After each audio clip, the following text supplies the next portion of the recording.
सुनिए काव्य, ग्रंथ, मंत्र, श्लोक, स्तोत्र, भजन एवं धर्म के साथ जुड़ी कथाएं। भक्ति से आत्मशक्ति। उसी को वासुदेव कहते हैं। जिस प्रकार पृथ्वी आदि अन्य पदार्थों के संसर्ग से पूर्व जल अपने स्वाभाविक यानी फेन तरंग आदि से रहित अवस्था में अत्यंत स्वच्छ, विकार शून्य एवं शांत होता है, उसी प्रकार अपनी स्वाभाविक अवस्था की दृष्टि से स्वच्छत्व, अविकारित्व और शांतत्व ही वृत्तियों सहित चित्त का लक्षण कहा गया है। तदंतर भगवान के वीर रूप चित्त शक्ति से उत्पन्न हुए महत्त्व के विकृत होने पर उससे क्रिया शक्ति प्रधान अहंकार उत्पन्न हुआ। वह वैकारिक, तेजस और तामस वेद से 3 प्रकार का है। उसी से क्रमशः मन, इंद्रियों और पंच महाभूतों की उत्पत्ति हुई। इस भूत, इंद्रिय और मन रूप अहंकार को ही पंडित जन साक्षात संकर्षण नामक सहस्त्र सिर वाले अनंत देव कहते हैं।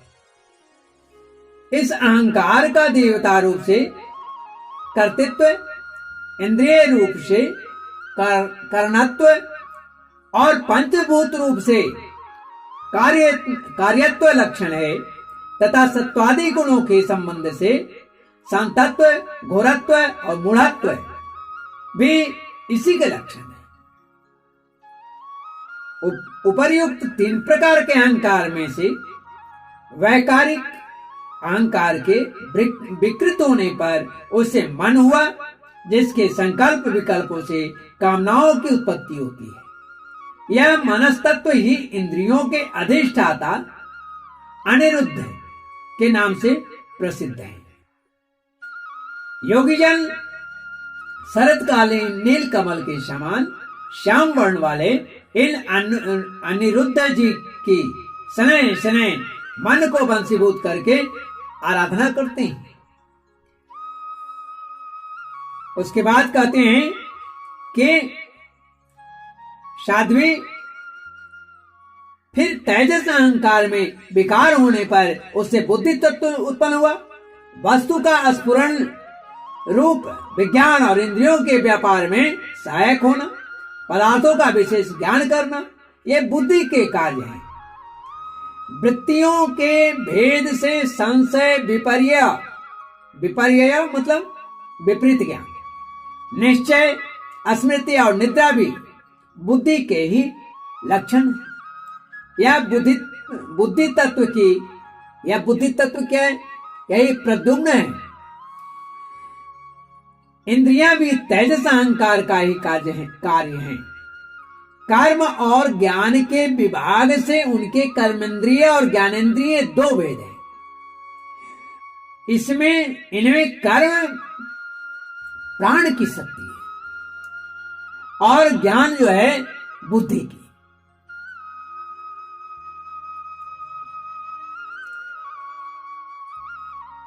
भगवान की चेतन शक्ति की प्रेरणा से तामस अहंकार के विकृत होने पर उससे शब्द तन्मात्रा का प्रादुर्भाव हुआ, प्रकट हुआ। शब्द तन्मात्रा से आकाश तथा शब्द का ज्ञान कराने वाले श्रोत्रेंद्रिय उत्पन्न हुई। अर्थ का प्रकाशक होना, ओट में खड़े हुए वक्ता का भी ज्ञान करा देना और आकाश का सूक्ष्म रूप होना, विद्वानों के मत में यही शब्द के लक्षण है। भूतानां छिद्रदातृत्वं वैरन्तरमेव च प्राणेन्द्रियात्मदेशनियत्वं नभशो वृत्ति लक्षणम।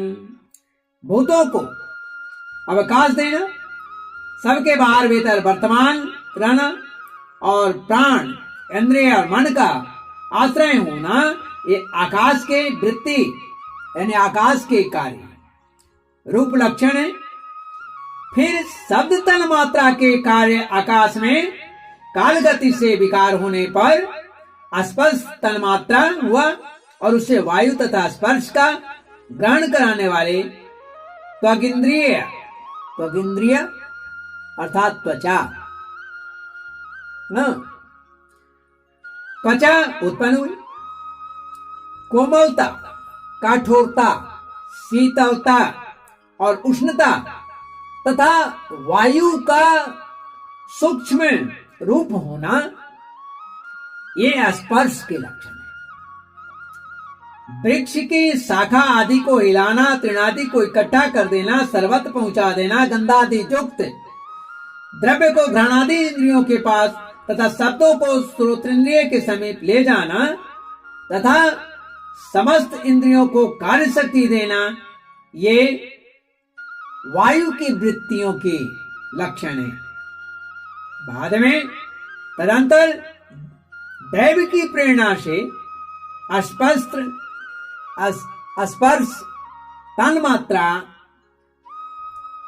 तन्मात्र विशिष्ट वायु के विकृत होने पर उनके उसे रूप तन्मात्रा हुआ तथा उसे तेज और रूप को उपलब्ध कराने वाली, तेज और रूप को दिखने वाली नेत्रेंद्रिय का प्रादुर्भाव हुआ।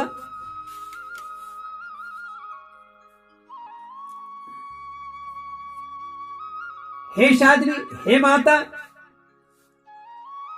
वस्तु के आकार का बोध कराना, गौण हो जाना, छिप जाना, द्रव्य के अंग रूप से प्रतीत होना, द्रव्य का जैसा आकार, प्रकार और परिमाण आदि हो उसी रूप में उपलक्षित होना तथा तेज का स्वरूप भूत होना, ये सब रूप तन्मात्रा की वृत्तियां हैं। चमकना, पकाना, शीत को दूर करना, सुखाना, भूख प्यास पैदा करना, है ना, और उनकी निवृत्ति के लिए भोजन एवं जलपान कराना, ये जो है तेज की वृत्तियां हैं। ये जो है तेज की वृत्तियां हैं। फिर दैव की प्रेरणा से रूप तन्मात्रा में तेज के विकृत होने पर उससे रस तन्मात्रा हुआ और उसे जल तथा रस को ग्रहण कराने वाली रसेंद्रिय जीवा उत्पन्न हुआ।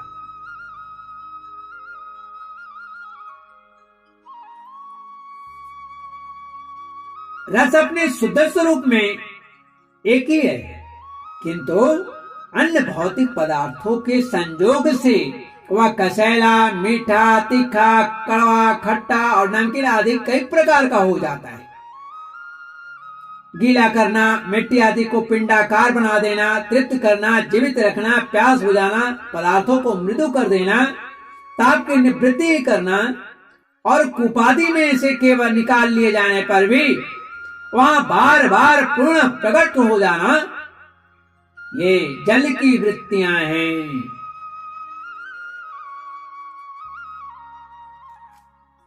ये जो हैं जल की वृत्तियां हैं।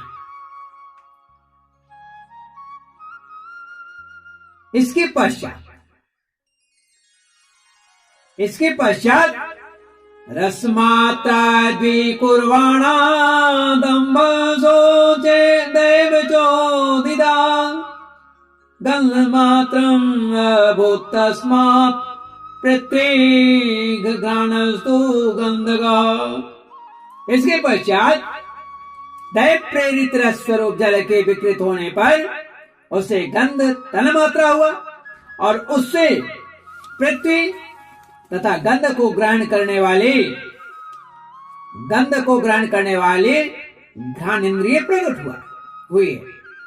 गंध एक ही है, तथापि परस्पर मिले हुए द्रव्य भागों की न्यूनाधिकता से वह मिश्रित गंध, दुर्गंध, सुगंध, मृदुगंध, तीव्र और अम्ल यानी खट्टा आदि अनेक प्रकार का हो जाता है। प्रतिमादि रूप से ब्रह्म की साकार भावना का आश्रय लेना या आश्रय होना जल आदि कारण तत्वों से भिन्न किसी दूसरे आश्रय की अपेक्षा किए बिना ही स्थित रहना, जल आदि अन्य पदार्थों को धारण करना, आकाश आदि का अवच्छेदक होना। अवच्छेदक होना मतलब घटाकाश मठाकाश आदि भेदों को सिद्ध करना तथा परिमाण विशेष से संपूर्ण प्राणियों के संपूर्ण प्राणियों के स्त्रीत्व और पुरुषत्व, स्त्रीत्व और पुरुषत्व आदि गुणों को प्रकट करना, ये पृथ्वी के कार्य रूप लक्षण है। आकाश का विशेष गुण, आकाश का विशेष गुण शब्द जिसका विषय है, वायु का विशेष गुण स्पर्श जिसका विषय है वह त्वगिंद्रिय है। तेज का विशेष गुण रूप जिसका विषय है वह नेत्रेंद्रिय है। जल का विशेष गुण रस गुण जो है रस है जिसका विषय है वह रसेंद्रिय है। और पृथ्वी का विशेष गुण गंध जिसका विषय है उसे घ्राणेन्द्रिय कहते हैं। परसदृशते धर्मो या परस्मिन् समन्वयात् अतो विशेषो भावानां भूमावेवोपलक्ष्यते। वायु आदि कार्य तत्वों में आकाश आदि कारण तत्वों के रहने से उनके गुण भी अनुगत देखे जाते हैं। इसलिए समस्त महाभूतों के गुण शब्द स्पर्श रस रूप और गंध केवल पृथ्वी में ही पाए जाते हैं। जब महत्त्व अहंकार और पंचभूत ये सात तत्व जो हैं परस्पर मिल न सके, पृथक पृथक ही रह गए, तब जगत के आदि कारण श्री नारायण ने काल अदृष्ट और सत्वादि गुणों के सहित उसमें प्रवेश किया। फिर परमात्मा के प्रवेश से क्षुब्ध और आपस में मिले हुए उन तत्वों से एक जड़ अंड उत्पन्न हुआ। उस अंडा से विराट पुरुष की अभिव्यक्ति हुई। उस अंड का नाम विशेष है। इसी के अंतर्गत श्री हरि के स्वरूप भूत 14 भुवन का विस्तार है। यह चारों ओर से क्रमशः एक दूसरे से 10 गुने जल, अग्नि, वायु, आकाश, अहंकार और महत्त्व इन 6 आवरणों से घिरा हुआ है। इन सबके बाहर 7वां आवरण प्रकृति का है। कारण में जल में स्थित उस तेजोमय अंड से उठकर उस विराट पुरुष ने पुनः उसमें प्रवेश किया, तो जल से निकला है। फिर उसमें कई प्रकार के छिद्र की। सबसे पहले उसमें मुख प्रकट हुआ, उससे वाक इंद्रिय और उसके अनंतर वाक का अधिष्ठाता अग्नि उत्पन्न हुआ। फिर नाक के छिद्र नथुने प्रकट हुए, उससे प्राण सहित घ्राणेन्द्रिय उत्पन्न हुए। घ्राण मैंने सूंघने का, घ्राण के बाद उनका अधिष्ठाता वायु उत्पन्न हुआ। तत्पश्चात नेत्र गोलक प्रकट हुआ, उससे चक्षु इंद्रिय प्रकट हुई और उसके अनंतर उसका अधिष्ठाता सूर्य उत्पन्न हुआ। अर्थात नेत्र के मालिक कौन है? सूर्य। फिर कानों के छिद्र प्रकट हुए, उससे उनके इंद्रिय स्रोत और उसके अभिमानी दिग्ग देवता प्रकट हुए। इसके बाद उस विराट पुरुष के त्वचा उत्पन्न हुए, उससे रोम, मूछ, दाढ़ी तथा सिर के बाल प्रकट हुए। और उसके बाद त्वचा की अभिमानी औषधियां यानी अन्न आदि जो हैं वह उत्पन्न हुई। इसके पश्चात फिर लिंग प्रकट हुआ, उससे वीर और वीर के बाद लिंग का अभिमानी आपोदेव जल उत्पन्न हुआ। आपोदेव यानी जल उत्पन्न हुआ। फिर गुदा प्रकट हुई, उससे अपान वायु और अपान के बाद उसका अभिमानी लोगों को भयभीत करने वाला मृत्यु देवता उत्पन्न हुआ। तदंतर हाथ प्रकट हुए, उससे उनसे बल और बल के बाद हस्तेंद्रिया अभिमानी इंद्र हुआ। फिर चरण प्रकट हुए, उनसे गति यानी गमन करने की, चलने फिरने की शक्ति, और फिर पादेंद्रिय का अभिमानी विष्णु देवता उत्पन्न हुआ।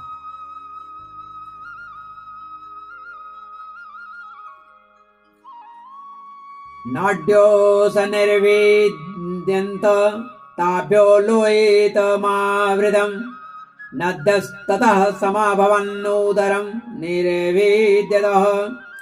इस प्रकार जब विराट पुरुष के नाड़ियां प्रकट हुई तो उनसे रुधिर उत्पन्न हुआ और उससे नदियां हुई। फिर उसके उदर पेट प्रकट हुआ, उससे क्षुधा पिपासा के व्यक्ति हुई। फिर उदर का अभिमानी समुद्र देवता उत्पन्न हुआ। तत्पश्चात उसके हृदय प्रकट हुआ, सबसे अंत में हृदय से मन का प्राकट्य हुआ। मन के बाद उसका मानी देवता चंद्रमा हुआ। फिर हृदय से ही बुद्धि और उसके बाद उसका मानी ब्रह्मा हुआ। तत्पश्चात अहंकार और उसके अंतर उस का अभिमानी रुद्र देवता उत्पन्न हुआ। इसके बाद चित्त और उसका अभिमानी क्षेत्रज्ञ प्रकट हुआ। जब ये क्षेत्रज्ञ के अतिरिक्त सारे देवता उत्पन्न होकर भी विराट पुरुष को उठा नहीं सके, उठाने में सामर्थ्य नहीं लगा सके, असमर्थ रहे, तो उसे उठाने के लिए क्रमशः फिर अपने अपने उत्पत्ति स्थान में प्रविष्ट, जहां से निकले थे वहीं फिर चले गए। अग्नि ने वाणी के साथ मुख में प्रवेश किया, परंतु इससे विराट पुरुष न उठा।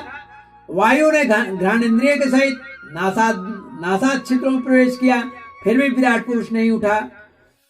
सूर्य ने चक्षु के सहित नेत्र में प्रवेश किया, तब भी विराट पुरुष न उठा। दिशाओं ने श्रवणेन्द्रिय के सहित कानों में प्रवेश किया, तो भी विराट पुरुष नहीं उठा। त्वचम रोम वीरो सद्यो नोदतिष्ठत्तदा विराट रेतसा शिष्णमापस्तो नोदतिष्ठत्तदा विराट। औषधियों के रोमों के सहित त्वचा में प्रवेश किया, फिर भी विराट पुरुष न उठा। जल ने वीर्य के साथ लिंग में प्रवेश किया, तब भी विराट पुरुष नहीं उठा। तब मृत्यु ने अपान के साथ गुदा में प्रवेश किया, फिर भी विराट पुरुष जो है वह नहीं उठा। इंद्र ने बल के साथ हाथ में प्रवेश किया, परंतु उससे भी विराट पुरुष न उठा। विष्णु ने गति के सहित चरणों में प्रवेश किया, फिर भी विराट पुरुष नहीं उठा। नदियों ने रुधिर के सहित नाड़ियों में प्रवेश किया, तब भी वह विराट पुरुष उसी तरह निश्चित पड़ा रहा, नहीं उठा। समुद्र ने क्षुधा पिपासा के सहित उदर में प्रवेश किया, फिर भी विराट पुरुष जब नहीं उठा, तो चंद्रमा जो है मन के सहित हृदय में प्रवेश किया, तो भी विराट पुरुष नहीं उठा।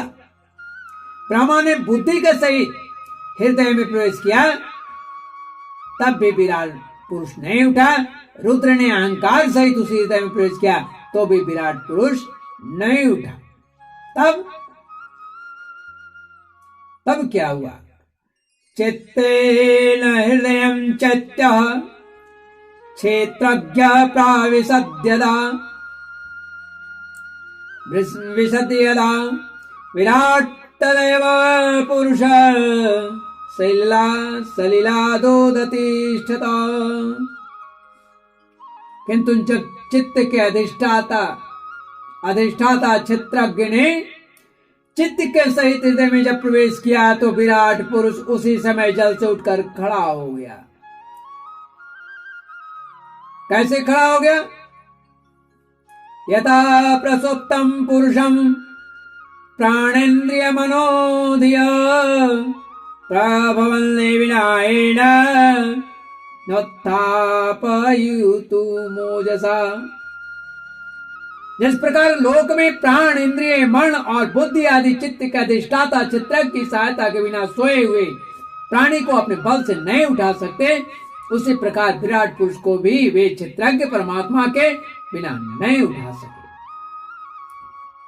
अतः भक्ति, वैराग्य और चित्त की एकाग्रता से प्रकट हुए ज्ञान के द्वारा उस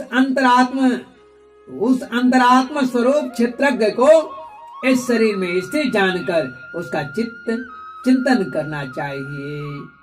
इस प्रकार श्रीमद् भागवत महापुराण के प्रथम खंड के तृतीय स्कंद के 26वां अध्याय अर्थात 26वां अध्याय यहाँ हिंदी में समाप्त होता है। नारायण नारायण नारायण हरि हरि नारायण नारायण नारायण गोविंद नारायण नारायण नारायण माधव नारायण नारायण नारायण।